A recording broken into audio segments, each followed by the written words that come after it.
Libro Tú serás rey, del beato Anacleto González Flores. Título: Tu vocación. Padecía una crisis amenazadora la vecina República de los Estados Unidos. Era presidente de ese inmenso país Adams. La crisis había tomado proporciones alarmantes y no era posible vislumbrar ni siquiera remotamente un rayo de esperanza.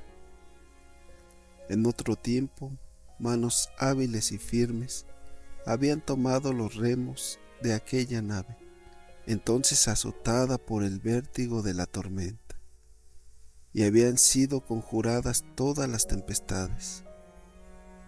Adams sintió paralizado su brazo por la impotencia y adquirió la convicción de que era preciso acudir al tesoro de reservas vivas para escapar del desastre. George Washington todavía vivía por ese tiempo y se hallaba retirado en Mount Vernon. Adams no vaciló ni un instante en hacerle un llamamiento a aquel insigne ciudadano y le escribió. Entre otras cosas, le dijo estas palabras que son un homenaje que muy pocos llegan a merecer. Tenemos necesidad de vuestro nombre, permitirnos usar de él. En ello habrá más eficacia que en muchos ejércitos. Y George Washington valía en efecto tanto como muchos ejércitos y algo más.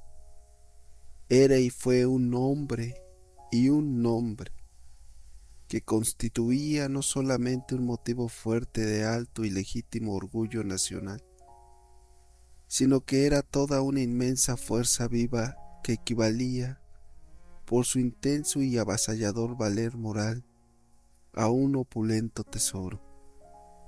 Y como Washington, son y han sido valores humanos la riqueza más profunda para todos los pueblos. Cuando Cornelia, la inolvidable madre de los Gracos, mostró sus dos hijos a la dama romana que había hecho ostentación de sus diamantes y sus joyas, le dijo: «He aquí mis joyas». Pudo decir también que sus dos hijos eran el tesoro de Roma, porque no solamente el oro y la plata y los bosques y los campos son la riqueza de un país, sino que al lado de los codiciables recursos materiales de una nación deben aparecer, y en lugar preferente, los valores humanos, porque si es pobre y casi un mendigo un pueblo que apenas tiene oro y plata para vivir, es un pordiosero el pueblo que lleva sobre sus espaldas la carga pesada y abrumadora del empobrecimiento de hombres, porque los hombres que pesan, que valen, que tienen alta significación por sus altas dotes personales, son el tesoro central de las patrias y de las razas. Pero los valores humanos tienen que salir, como los valores económicos, de los talleres y de las fraguas. Es preciso amasarlos, es necesario moldearlos y fundirlos, y regarlos con torrentes de sudor, caídos de la frente de los obreros que viven consagrados a trabajar sobre el barro humano. Por esto, al lado de cada taller donde todos los días se extienden los brazos desnudos para doblar el hierro y para ser el patrimonio de la riqueza material de un país, deben alzarse también los talleres donde cada siglo, cada generación, cada patria puedan formar el irreemplazable patrimonio de sus valores humanos. Pero decir valores humanos no es decir solamente hombres en un sentido general, ni tampoco en el sentido en el que Guyau decía que la profesión más universal es la de ser hombre, porque si bien es cierto que la vocación central de cada hombre es la de distender pensamiento y voluntad, palabra y conciencia, corazón y músculos hacia el ideal del perfeccionamiento humano, sin embargo, los valores que constituyen la riqueza de un pueblo, aparte de pedir, de exigir una labor de desenvolvimiento integral de las fuerzas esencialmente humanas, razón y carácter, piden, suponen y necesitan un trabajo que tienda a despertar las vocaciones personales en relación íntima y estrecha con las necesidades propias de cada nación, porque un pueblo tiene mucho por el solo hecho de tener hombres, pero tiene todavía muy poco con relación a sus exigencias, y lo tiene todo cuando no solo puede decir que tiene hombres, sino que tiene filósofos y poetas, maestros y estadistas, políticos y artesanos, pensadores y navegantes, diplomáticos y legisladores, en fin, cuando esté en posesión de un material inagotable y pleno de vitalidad y de perfeccionamiento. Aristides Brienne, viejo político francés, fue el ministro de Relaciones Exteriores en su propio país. Había venido a formar parte del ministerio organizado por Raymond Poincaré en medio de crisis agotantes y desesperadas. La cocinera de Brienne, que había trabajado con él 30 años, fue entrevistada por los representantes de la prensa de París.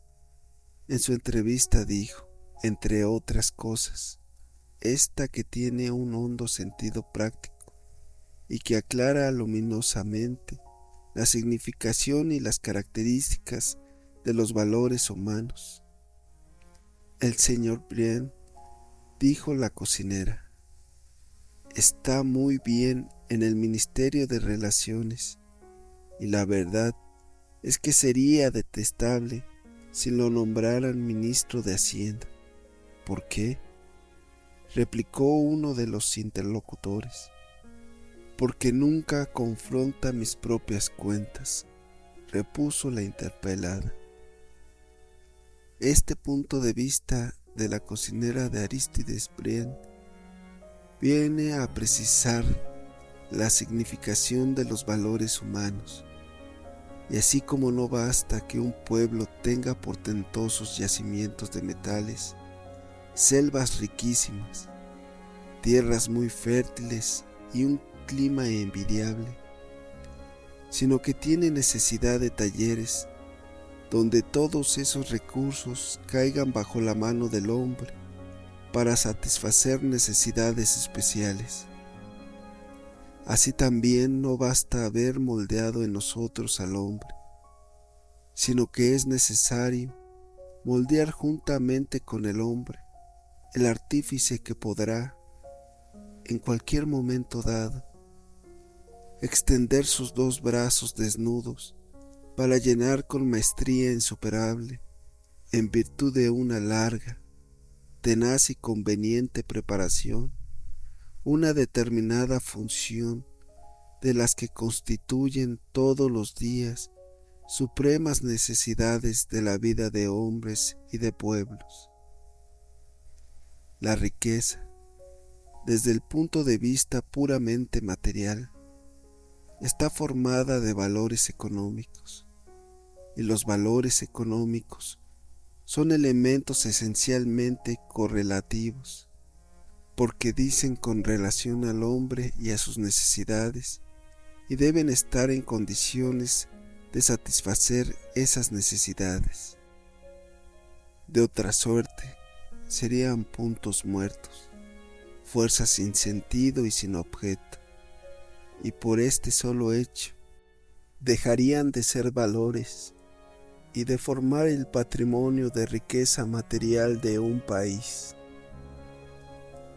Otro tanto sucede con los valores humanos. El patrimonio humano de una patria se constituye de valores, pero los valores humanos son igualmente correlativos. Son y necesitan ser, para formar la riqueza de un pueblo, factores que puedan ocupar, en el complicado engranaje de la vida colectiva, un puesto desde donde le den impulso y aliento a la vitalidad del espíritu y del cuerpo. Y mientras un hombre no haya adquirido un adiestramiento especial que le permita tomar parte en el largo y angustioso trabajo de fermentación y de alumbramiento, de donde salen todos los días libros, sistemas, leyes, espadas, empuñaduras, ejércitos, capitanes, estadistas, en fin, todas las fuerzas vivas de las patrias. Tendrá que permanecer con los brazos caídos, ser mero espectador de la marcha de los acontecimientos, juguete de todas las vicisitudes y parásito devorador que consumirá el trabajo regado con el sudor de los demás. Y si en un instante de vértigo y de crisis arrasadora se levantan gritos que llaman hacia todas partes en busca de brazos que peleen con el huracán y le arrebaten su presa, él, aunque sea un prodigio de carácter y de inteligencia, no podrá más que intentar ensayos, por más que en estos momentos se necesite la seguridad del éxito y la llegada al puerto. Hubo un día en que, en medio del hundimiento ruidoso de todo durante la Revolución de 1793, alguien dijo enfáticamente: la República no necesita de sabios. Y por desgracia, la fórmula ha alcanzado celebridad y ha encontrado admiradores y prosélitos.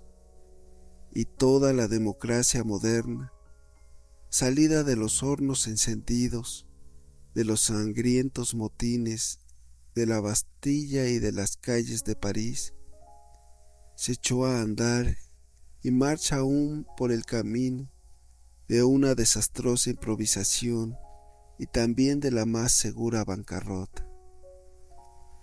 Un personaje de una nueva novela de Paul Bourget sintetiza la idea central de la democracia contemporánea, con todos sus gérmenes y fermentos de ruina y de desquiciamiento, en estas palabras: la democracia es el pueblo capaz de gobernarse a sí mismo con la razón y justicia, cada ciudadano con alma de rey.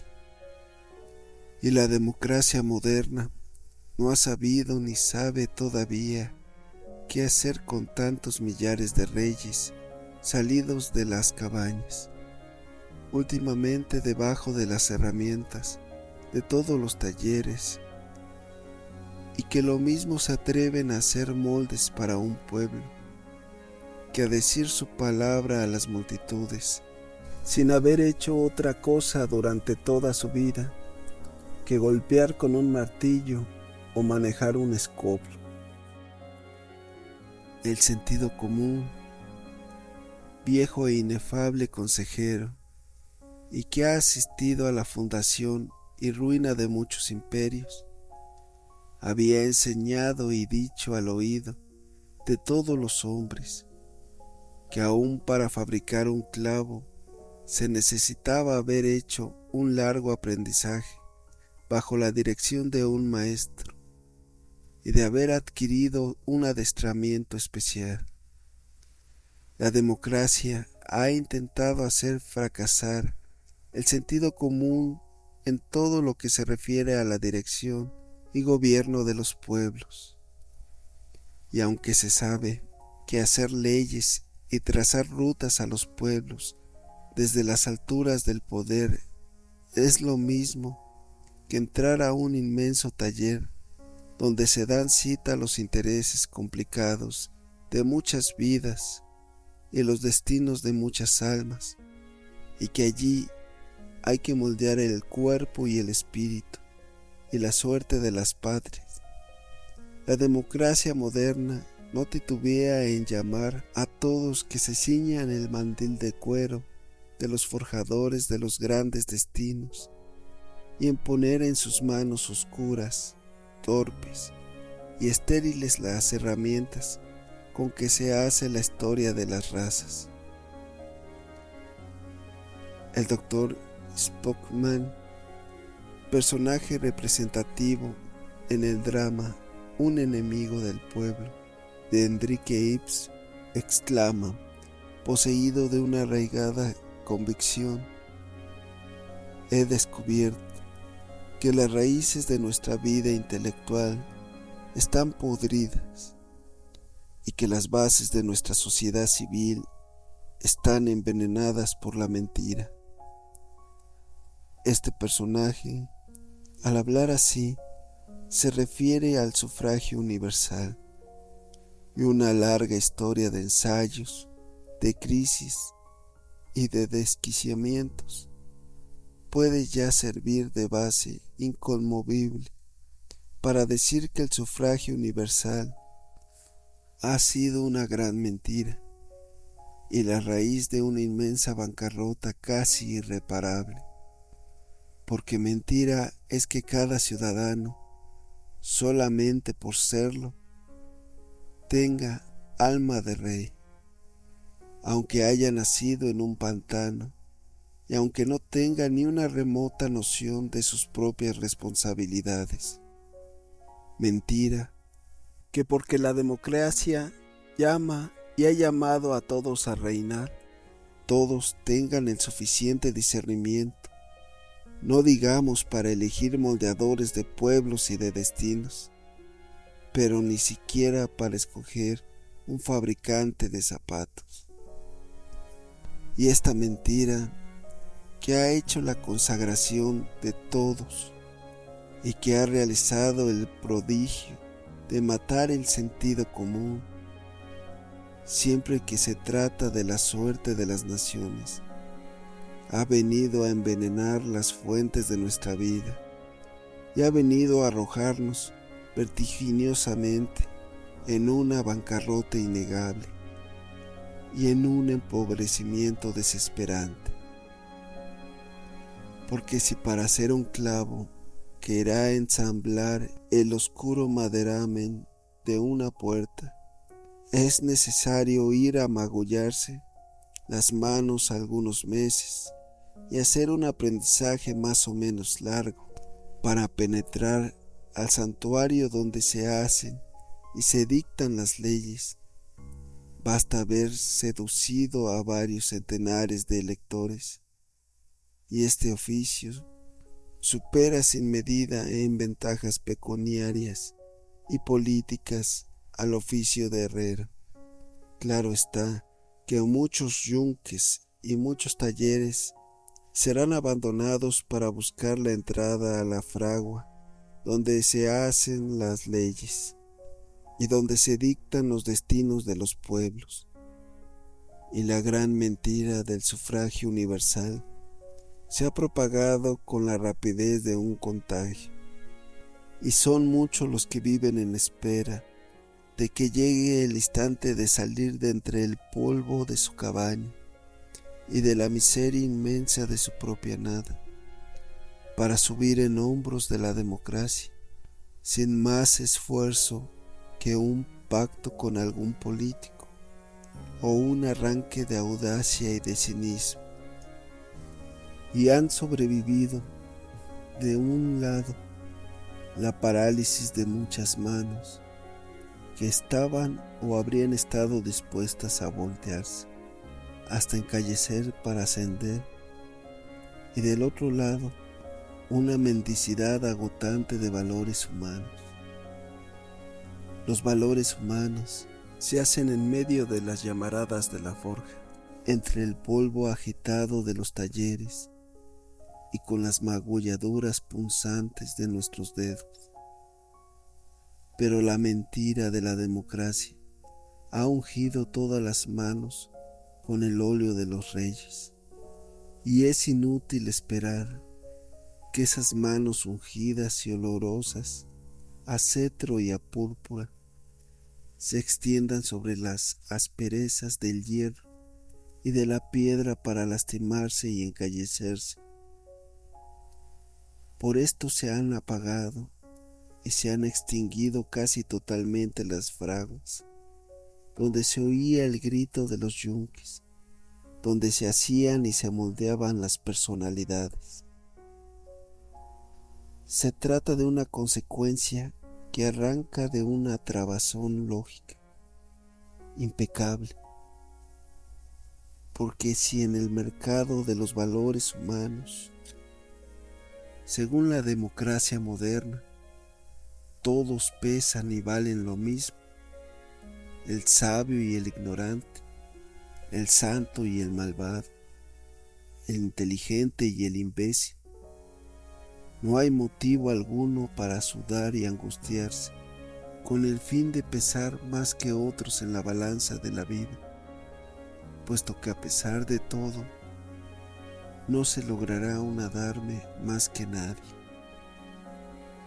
La mentira del sufragio que nos ha empobrecido, porque ha saqueado el único venero permanente e inagotable de las vocaciones personales, que son y serán siempre la fuente de los valores humanos.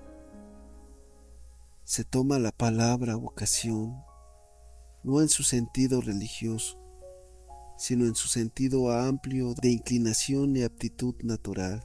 Desde este punto de vista, se ha de reconocer que es una verdad indiscutible, que como dice un interlocutor de la escuela de los sofistas, de Ricardo León, la naturaleza es la primera aristocracia, porque la vocación personal, que es un hecho innegable, no es más que un don de la prodigalidad de la naturaleza. Y claro está que dar vocaciones personales es seleccionar, es echar las bases de una aristocracia. Y así como es una gran mentira que todos los hombres, como lo han enseñado la quimera del sufragio universal, son reyes y lo son en todo, así también es verdad que las vocaciones personales, seria y concienzudamente conocidas y cultivadas, son el patrimonio que enriquece la vida de las naciones. Balzac comenzaba a hacer sus primeros ensayos literarios. Su padre, que tenía idea clara del sentido de las vocaciones, le dijo un día: «Tú no sabes que en literatura un hombre debe ser o un rey o un mendigo». «Muy bien», replicó Balzac, «seré un rey». Y esto, reyes y príncipes, hace de los hombres la vocación personal diligentemente escudriñada y sobre todo ansiosa y afanosamente fortalecida y desarrollada. No siempre son claras y luminosas como las estrellas, las señales que denuncian el sentido y la dirección de las personalidades. Y en algunas ocasiones ha sido necesario un encuentro inesperado para descubrir la propia vocación. Demóstenes no habría llegado a ser rey en el alcázar de la elocuencia griega si no hubiera encontrado el incidente fortuito que lo despertó para llenar el foro de Atenas con los acentos penetrantes y arrebatadores de su palabra. Pero desde el día en que sintió el despertar de su vocación, padeció largos y angustiosos insomnios de perfeccionamiento y no descansó hasta conseguir que su palabra, como una espada encarnecidamente mordida por la lumbre y por el martillo, ganara todas las batallas de la oratoria.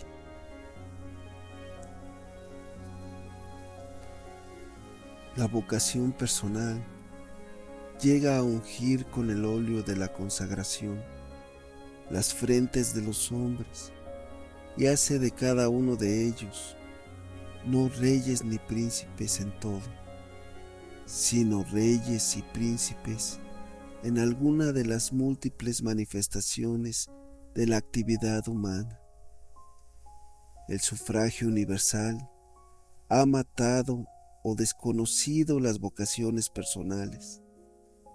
Sus primeros y más ardientes ejecutores se enrojecieron las manos con la sangre de un sabio, Lavoisier, y con la muerte de un bardo inmortal, Andrés Chenier. No han sido las únicas víctimas de la mentira de la democracia. Ha habido y sigue habiendo un irresistible y voraz arrasamiento, y de este arrasamiento incontenible y brutal arranca el abrumador empobrecimiento de valores humanos, y ha llegado el momento de acabar con la mentira del sufragio universal y de poner delante de sus abanderados, de un lado, todos los desastres y todas las bancarrotas que son la derivación esencial y lógica de la nueva democracia, y del otro lado habrá que reafirmar el principio fecundo, únicamente fecundo, en valores humanos, del respeto y del reconocimiento de las vocaciones personales. El balance que ya hoy se puede formular en presencia de la gran mentira del sufragio universal es una quiebra irreparable.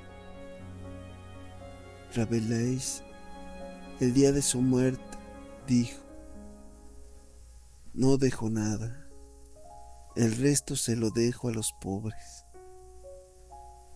El sufragio universal ha empezado a ser su testamento, porque es una mentira que agoniza rápidamente y que en muchas partes pronto será enterrado, pues todo su testamento, a la luz de una crítica inexorable y de los fallos implacables de la historia, será el mismo de Rabelais.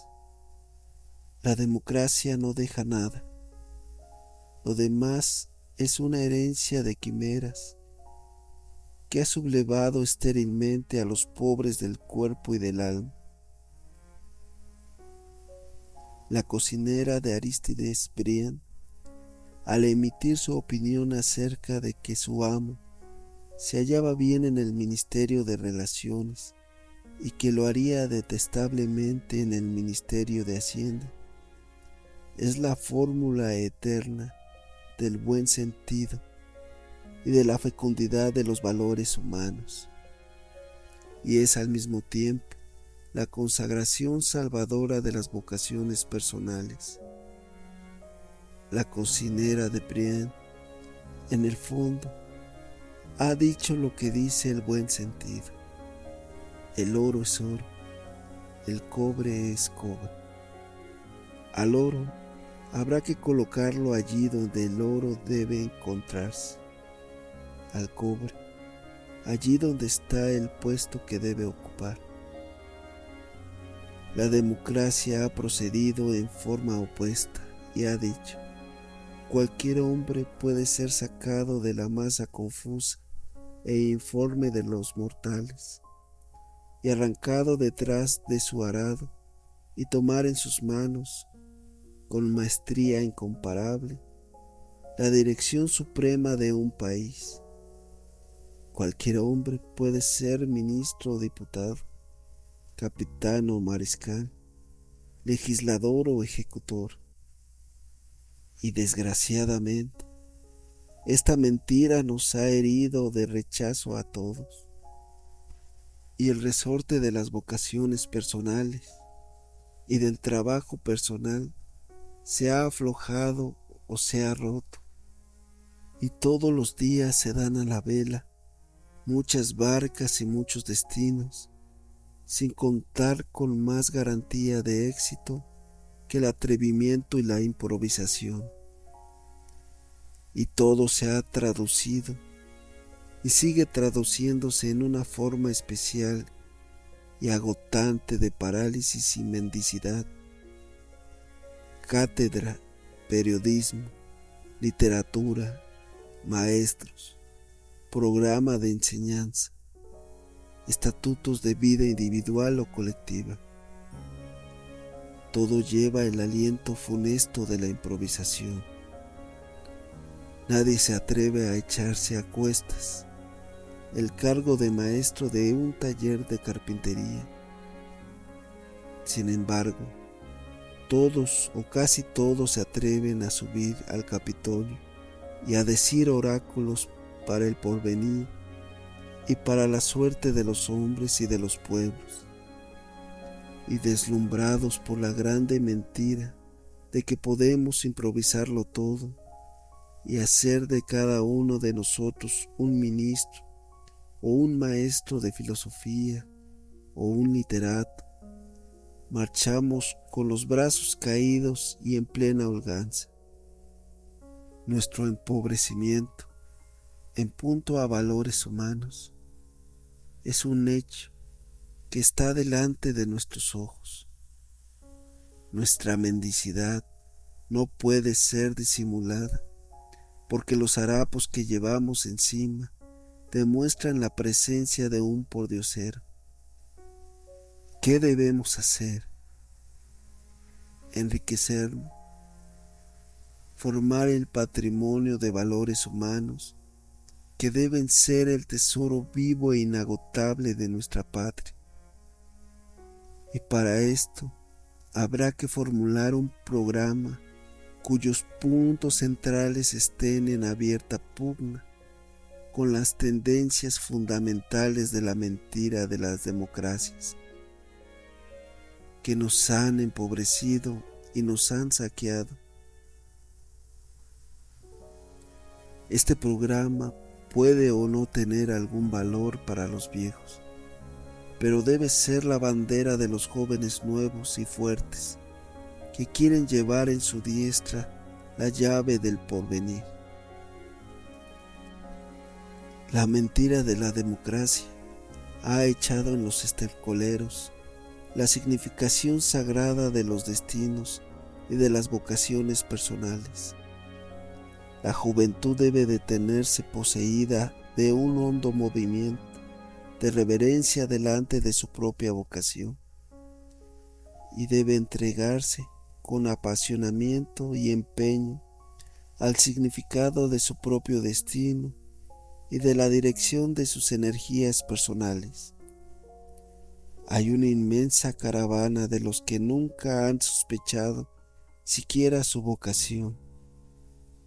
Sin embargo, esto no prueba más que el olvido en que todos los días se echan las propias responsabilidades y los propios pensamientos.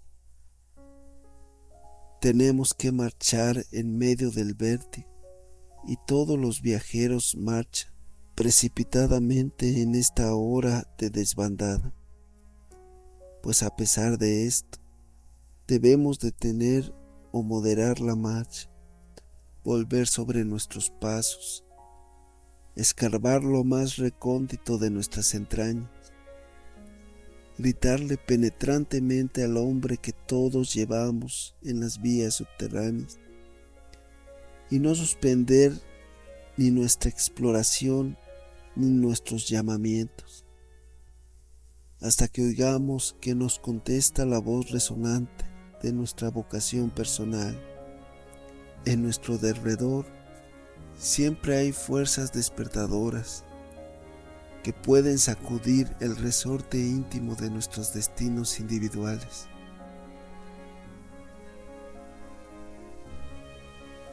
Malebranche había cultivado la historia sin ningún aprovechamiento notable. Un día cayó en sus manos un libro de Descartes, célebre filósofo francés. La lectura de las primeras páginas hizo estremecerse en la mitad del corazón de Malebranche al filósofo que llevaba dormido. Y a partir de ese día, Malebranche marchó precipitadamente hasta llegar a ser un fuerte valor como pensador. Si nuestros gritos, durante el momento en que nos asomamos al abismo de nosotros mismos, se pierden y no oímos la respuesta, debemos gritar hacia afuera, hacia todos los vientos, y tocar los resortes que empiecen y terminen la obra total de despertarnos. Y aunque de pronto se extingan nuestras voces en el desierto y nos parezca que no hay dentro de nosotros mismos más que soledad y abatimiento, tendrá que llegar el instante de la revelación y nos hallaremos cara a cara con nosotros mismos y con el sentido claro y preciso de nuestra vocación personal. Nadie o casi nadie se encuentra, porque nadie o casi nadie se busca. Y el primer paso que hay que dar es este: desenterrarnos, fijar la dirección de nuestro destino individual.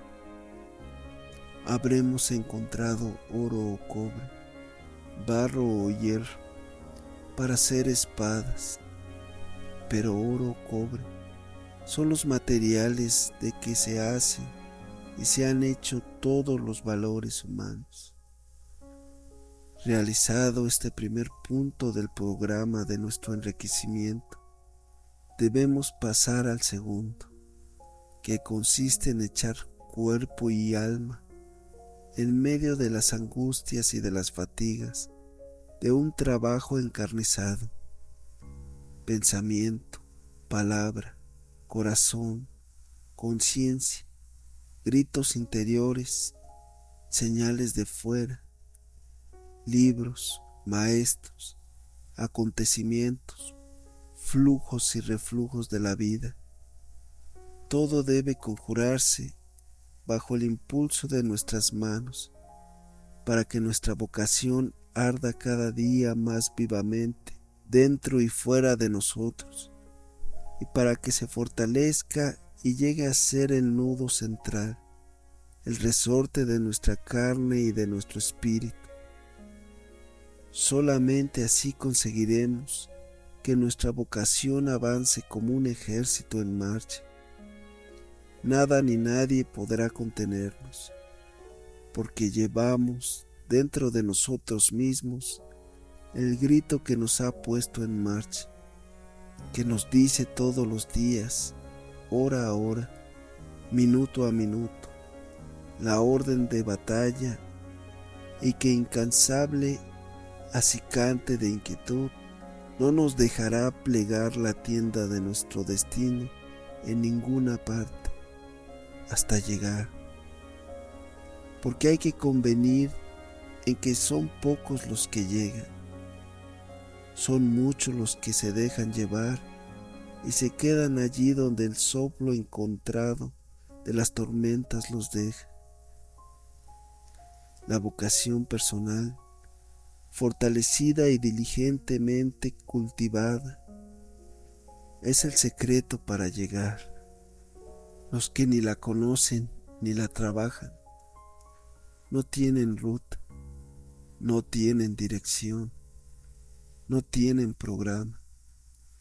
Son leño roto de un bajel que el oleaje mueve y voltea a su antojo.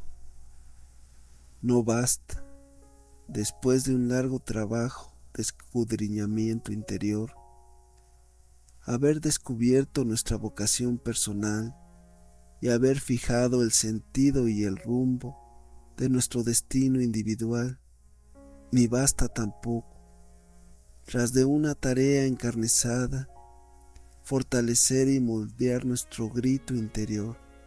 Con esto solamente tenemos un valor humano a medias.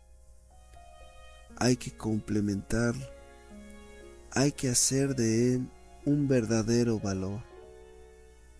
Encontrado el hierro y puesto en pleno sol, es preciso hacer de él algo que sirva para satisfacer las necesidades humanas. Mientras esto no sucede, es solamente un valor a medias. Luego que ha caído en las manos del forjador y ha llegado a ser una reja de arado, una hoja de espada o una pieza del engranaje de una máquina, es un valor entero y total. Lo mismo sucede con nuestra vocación personal. Hacerla servir de algo y lo más ampliamente posible, hacerla servir para algo con la mayor intensidad, para nuestro siglo, para nuestro tiempo, para la generación de que formamos parte. Esto es indispensable para que se convierta de valor trunco e incompleto en valor fecundo, vivo y total. Una pieza de acero que haya formado parte de un aparato caído totalmente en desuso es un factor inútil. Una pieza de acero que no encaje en el engranaje de una máquina actual y que solamente servirá para una máquina imaginaria que existirá dentro de muchos siglos, es un valor a medias, o no es valor. Y la sola existencia de valores humanos a medias es equivalente al empobrecimiento, y es uno de los aspectos que es posible encontrar dentro de nuestra mendicidad en punto a valores humanos. La cocinera de Arístides Briand pudo decir que su amo servía y que se encontraba bien en el ministerio de relaciones y que no estaría bien en el ministerio de Hacienda. A una reja de arado se le puede señalar su lugar en el movimiento de fecundidad que todos los días le arrebata a la tierra el pan para vivir. En cambio hay muchos hombres, entre nosotros forman legiones, que no son más que valores a medias. No puede decirse dónde estarían bien ni dónde no. No puede decirse que podrían ser ministros, ni diputados, ni maestros, ni escritores, ni artistas, porque aunque hayan pasado los días y las noches entregados a la meditación, al estudio o a un trabajo especial, nunca han salido de sí mismos, ni han procurado otra cosa que servirse a sí mismos y lo menos posible a su generación, a su tiempo y a los demás. Han leído muchos libros y enriquecido su espíritu con doctrinas y múltiples conocimientos, pero son puntos muertos, porque ni hablan, ni escriben, ni obran sobre la corriente de vida que a todo nos moja y nos empuja. El que ha sido de su época, decía Schiller, es de todas las épocas. Ha cumplido su misión, ha tomado parte en la creación de las cosas eternas. ser de su época, trabajar para su época, obrar sobre su época, vivir en el sentido más intenso y fecundo, en su siglo, dentro de su siglo, para su siglo, para su generación. Esto es indispensable para hacer de nuestra vocación personal un valor completo, pero para servir de algo a nuestro siglo y para colaborar en la creación de las cosas eternas.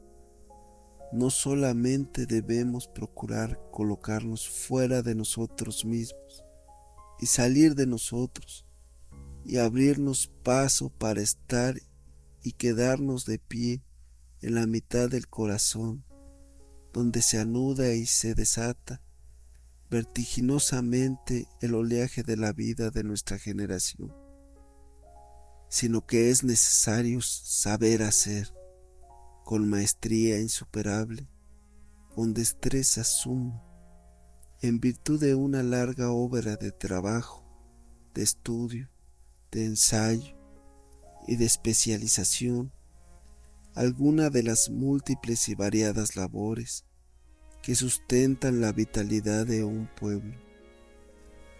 Necesitamos saber hacer algo concreto. No basta que se pueda decir que somos un manantial de ciencia y sabiduría. Esto es muy vago y la vida no se alimenta de vaguedades, sino de cosas vivas, reales y concretas. Es preciso que podamos decir y que se pueda decir en contraposición a la mentira de la democracia, que aunque no lo podemos ni sabemos hacer todo, sin embargo, sabemos hacer algo y lo podemos hacer. No que vamos a ensayar sobre la carne viva y en los destinos de nuestra época. Con esto quedan señalados los caracteres esenciales que debemos imprimirle a nuestro trabajo para llegar a ser valores humanos respetables y fecundos. Descubrir nuestra vocación personal, alimentarla y fortalecerla, echarla en la mitad del tumulto donde gritan y entrechocan las corrientes vivas de nuestro siglo y de nuestra generación, y prepararla diligentemente para hacer alguna de las labores de que vive y se sustenta nuestra época. Esto es lo que han hecho y seguirán haciendo los valores humanos. Esto ha formado y seguirá formando el patrimonio, el tesoro vivo de patrias y razas. A mediados del año de 1925, el mundo fue testigo de una alta y solemne consagración de valores humanos, de un espectáculo que fue un homenaje rendido a la vocación personal y de un acto de desquite contra la mentira de la democracia.